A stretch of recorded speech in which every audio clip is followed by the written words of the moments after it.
জান্নাতুল বাকি কবরস্থানের ইতিহাস।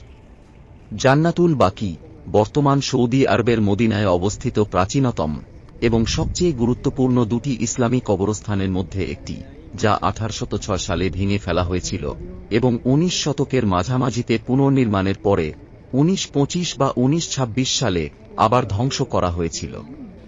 আল সৌদের একটি জোট এবং দিরিয়া আমিরাত নামে পরিচিত ওয়াহাবি আন্দোলনের অনুসারীরা প্রথম ধ্বংসযজ্ঞ চালায়।